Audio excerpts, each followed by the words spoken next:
இறையேசுவில் அன்புக்குரிய சகோதர சகோதரிகளே, பொது காலம் 15ஆம் ஞாயிறு வழிபாட்டில் கலந்து கொள்ள உங்கள் அனைவரையும் அன்போடு அழைக்கிறேன்.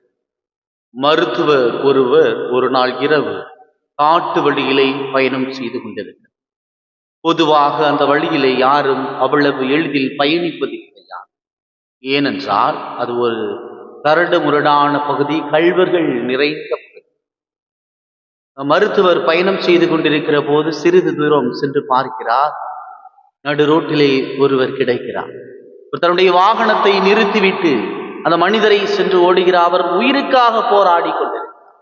வாகனத்தில் இருந்து அந்த முதலுதவி பெட்டியை எடுத்துக்கொண்டு அவருக்கு முதலுதவி செய்து அவரை மருத்துவமனையில் சேர்க்கிறார். அன்புக்குரியவர்களே, இந்த மருத்துவர் ஆபத்தான வழியில் பயணம் செய்தாலும் கூட உயிரையும் பொருட்படுத்தாமல் ஆபத்தில் இருப்போருக்கு சென்று மனித நேயத்துடன் உதவுவோராக.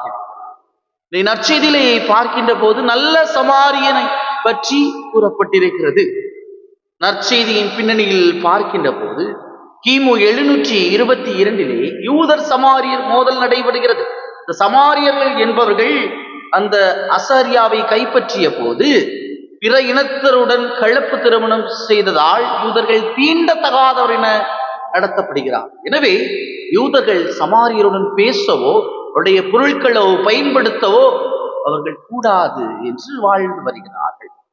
இந்த பின்னணியில் தான் இன்று ஒரு சமாரியன் நல்லவராக சித்தரிக்கப்படுவதை நாம் பார்க்க முடியும்.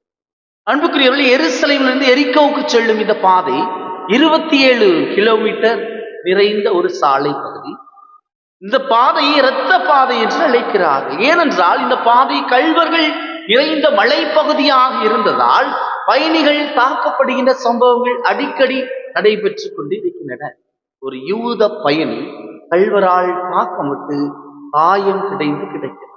அவரை கண்டு அவர் மீது சமாரியர் பரிவு கொள்பவராக இருக்கிறார். ஒருவன், அதாவது குருவானவர் வருகிறார். அவர் மோசையின் சட்டங்களை கடைபிடிப்பவராக அவர் விலகிச் செல்கிறார். லேவியன் ஒருவன் வருகிறான். அவன் திருக்கோவையின் பணியாளர். அவனும் விலகிச் செய்கிறார். இங்கே சமாரியன் வருகிறார். அவர் யூதர்களின் எதிரியாக சித்தரிக்கப்பட்டவர். அவர் காயங்களில் எண்ணெய் பூசுகிறார். திராட்சை ரசம் வார்த்து கட்டுகிறார்.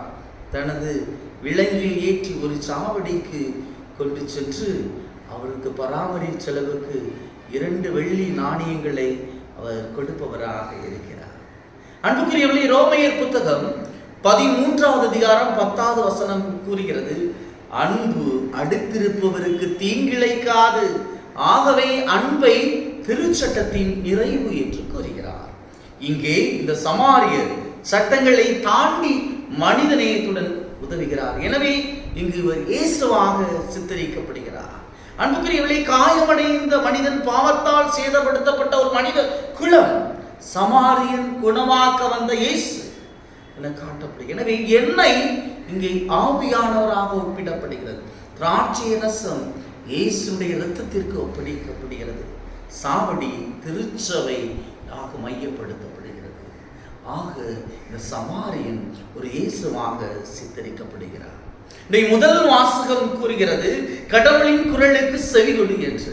கடவுளின் குரலுக்கு யார் யாரெல்லாம் செவி கொடுக்கிறார்களோ அவர்கள் துன்பப்படும் நிலையில் ஒருவர் இருக்கின்ற போது அவருக்கு ஓடோடி சென்று உதவுவர்களாக இருப்பதை நாம் பார்க்க முடிகிறது.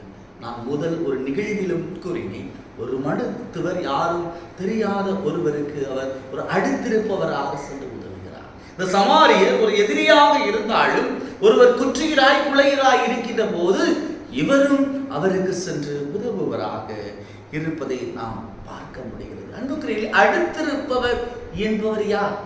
அடுத்திருப்பவர் என்பவர் பெரும்பான்மையான நேரங்களில் நாம் அடுத்திருப்பவரை யாராக சித்தரிப்போம்? நம் வீட்டு பக்கத்து வீட்டுக்கார். இன்னைக்கு உள்ள சூழ்நிலையிலே பார்க்கின்ற போது நாம் பெரும்பான்மையான நேரங்களில் பக்கத்து வீட்டுக்காரர்களுடன் பெரும்பாலும் சண்டையிடுவதுதான் வழக்கம். பைப்பில் தண்ணி குடிக்கிறதுக்கு சண்டை, என் வீட்டு தண்ணி ஓ வீட்டுக்கு வந்துச்சு அதுக்கு சண்டை. இப்படி நாம் பக்கத்து வீட்டுக்காரர்கள் சண்டையிடுவதால்தான் அடுத்திருப்பவராக இருக்கிறோம். ஆனால் இயேசு அடுத்திருப்பவன் உதவி செய்பவனாக இருக்க வேண்டும். அடுத்திருப்பவன் பிறர் நலனில் அக்கறை உடையவனாக இருக்க வேண்டும் என்று இன்று நல்ல சமாரியன் வழியாக கூறுகிறார். அடுத்ததாக அடுத்திருப்பவன் என்று பார்க்கின்ற போது நாம் பணிபுரிகிற இடங்களில், அல்லது நாம் வேலை செய்கின்ற இடங்களில், அல்லது நாம் ஒரு தொழிலை செய்கின்ற இடங்களில், நம் அருகில் இருக்கின்ற கடைக்காரர்கள், நாம் வேலை பார்க்கின்ற இடங்களில் நம்மோடு இணைந்து பயணிக்கின்றவர்கள், இவர்கள் அடுத்திருப்பவர்களாக இருக்கிறார்கள். இந்த அடுத்திருப்பவர்களை நாம் பெரும்பான்மையான நேரங்களில் பொறாமை கண்ணோட்டத்தோடு பார்க்கிறேன். என்னை விட இவன் நல்லா இருக்கான, இவன் ஒரு உயர்ந்த பதவிக்கு போயிட்டானே என்று நாம் பார்ப்பவர்களாக இருக்கிறோம். ஆனால் இயேசு அடுத்திருப்பவருக்கு நீ உதவி செய்ய விரும்புகிறார். அன்புக்குரியவர்களே, நம்முடைய வாழ்க்கையில நம்ம பார்த்தோம்னா நம்ம பக்கத்து வீட்டுக்காரன் எப்போ சண்டை பிடிச்சிட்டே இருக்கும். என்னை விட இவன் நல்லா இருக்கானே, இவன் குழந்தை நல்லா இருக்கு. ஆனால் உங்களுக்கு ஒரு கஷ்டம் என்று இரவு நேரங்களில் வந்தவுடன் அவன்தான் வந்து நமக்கு உதவுவனாக இருப்பதை நாம் பார்க்க முடிகிறது. திடீரென்று எனக்கு உடல்நிலை சரியில்லை என்றால் அந்த நேரத்தில் நான் சத்தம் போட்டு அழுதாலும் கத்தினாலும் உடனே கதவை திறந்துட்டு அந்த நல்ல சமாரியன் போல வந்து நமக்கு உதவி செய்பவன் நம் அருகில் இருக்கின்ற அந்த பக்கத்து வீட்டுக்காரன் அடுத்திருப்பவன். இயேசு இன்று நம்மை அடுத்திருப்பவனாக உதவி செய்பவனாக வாழ விளைக்கிறான். அடுத்திருப்பவன் என்பவன் யார்? மற்றவர்களுக்கு உதவி செய்ய வேண்டும். இதைத்தான் இன்று இந்த சமாரியர் செய்பவராக இருக்கின்றார். இந்த சமாரியன் இயேசுவின் கட்டளை கடைபிடிப்பவனாக இருக்கின்றார், அன்பு செய்பவனாக இருக்கின்றார், மனித நேயத்துடன் வாழக்கூடிய மனிதனாக இருக்கின்றார். இது நாம் வாழக்கூடிய சமூகத்தில் நாம் என்ன செய்கின்றோம்? நம் அடுத்திருப்பவருடைய வாழ்க்கையை கெடுப்பவர்களாக இருக்கின்றோம், அல்லது நான் உண்டு என் வேலை உண்டு என்று வீட்டுக்குள் பூட்டி வைத்துக் கொண்டு மட்டும் நாம் வாழ்ந்து கொண்டிருப்பவர்களாக இருக்கின்றோம். அன்புக்குரியவர்களே, அடுத்திருப்பவன் என்பவன் அவ்வாறு அல்ல. அடுத்திருப்பவன் என்பவன் மற்றவர் நலனில் அக்கறை கொண்டு, மற்றவர் வாழ்வில் அக்கறை கொண்டு மற்றவர்களுக்கு உதவுவன் தான் அடுத்திருப்பவனாக இருக்கின்றான். பெரும்பான்மையான நேரங்களில் நாம் நம் உடன் இருப்பவர்களையும், நாம் பணி செய்த இடங்களிலும் நம் அடுத்திருப்பவர்களை பற்றி முன்சார்பு எண்ணமுடைய, தவறான முன்சார்பு எண்ணம் உடையவர்களாக வாழ்ந்து கொண்டே இருக்கின்றோம். இந்த காலகட்டத்திலே பார்க்கின்ற போது உதவி செய்யுதல் என்பது குறைந்து கொண்டே வருகிறது. தான் உண்டு, தன் வேலை உண்டு என்று நினைத்து கொண்டு நாம் அடுத்திருப்பவரை எதிரியாக நினைத்து நாம் வாழ்ந்து கொண்டிருப்பவர்களாக இருக்கின்றோம். அன்புக்குரியவர்களே, அடுத்திருப்பவன் என்பவனை நாம் நண்பராக பார்க்க வேண்டும். அடுத்திருப்பவன் என்பவனை நாம் நம் அருகில் வாழ்கின்ற ஒரு உறவாக பார்க்க வேண்டும். அவ்வாறு வாழ்கின்ற போதுதான் நாமும் அடுத்திருப்பவராக மாற முடியும். நாமும் பக்கத்தில் வாழ்பவனுக்கு உதவி செய்பவனாக மாற முடியும். அடுத்திருப்பவன், நம் பக்கத்தில் இருப்பவன் என்பவன் உதவக்கூடியவனாக நாம் மாறுகிறோமா?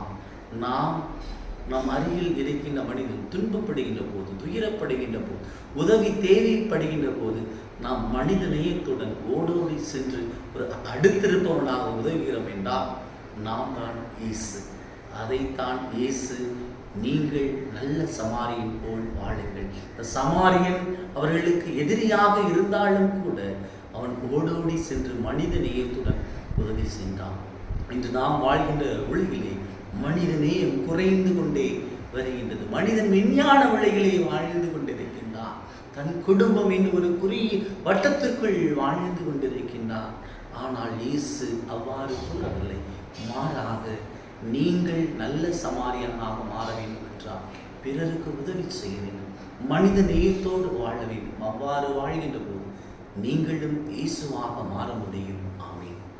அன்பு ஆண்டவரே, நீ இதை நற்செய்தியிலே நல்ல சமாரியன் வழியாக எங்களுக்கு பிறருக்கு உதவ வேண்டும், மனித நேயத்தோடு வாழ வேண்டும் என்று கூறியிருக்கிறீர்கள். இயேசுவே, நாங்கள் வாழ்கின்ற உலகிலே ஒருவரை கொள்பவர்களாக வாழ்ந்து கொண்டிருக்கிறோம். மற்றவர்கள் பெயர்களை தவறாக நினைத்து கொண்டு அவர்களுடைய பெயர்களை நாங்கள் கெடுத்து கொண்டிருக்கிறோம். ஆண்டவரே, மற்றவர்கள் மேல் ஒரு முன்சார்பு எண்ணத்தோடு வாழ்ந்து கொண்டிருக்கிறோம். இயேசுவே, இயேசுவே, எங்களை மன்னியப்பா. பாவங்கள் கடும் சுவப்பாக இருக்கின்றன, அவற்றை நான் வெண்பனி போல மாற்றிவிட்டேன் என்று கூறிய அன்பு இயேசுவே, எங்கள் ஒவ்வொரு குடும்பத்தையும் நாங்கள் பாதத்திலே ஒப்படைக்கிறோம். எங்கள் அடுத்திருப்பவர்கள் துன்பப்படுகின்ற போது, துயரப்படுகின்ற போது, ஆண்டவரே நீர் எங்களுக்கு உதவக்கூடிய மனதை தாரும். ஆண்டவரே நீர்தாமே எங்களை தொடர்ந்து உமது பாதையிலே வழி நடத்தி செல்லும். அஞ்சாதே, திகையாதே, நான் உன்னோடு இருக்கின்றேன் என்று கூறிய அன்பு இயேசுவே, உமது வழியிலே எங்களை வழி நடத்தி செல்லும். உதவிகள் தேவைப்படுகின்ற போது, மனிதன் துன்பப்படுகின்ற போது, துயரப்படுகின்ற போது, நாங்கள் ஆறுதல் கொடுக்கக்கூடிய, ஆறுதல் அளிக்கக்கூடிய மனிதர்களாக எங்களை மாற்றியுள்ளோம். எங்கள் ஆண்டவராகிய கிறிஸ்து வழியாக உம்மை மன்றாடுகிறோம். ஆமென், ஆமென்.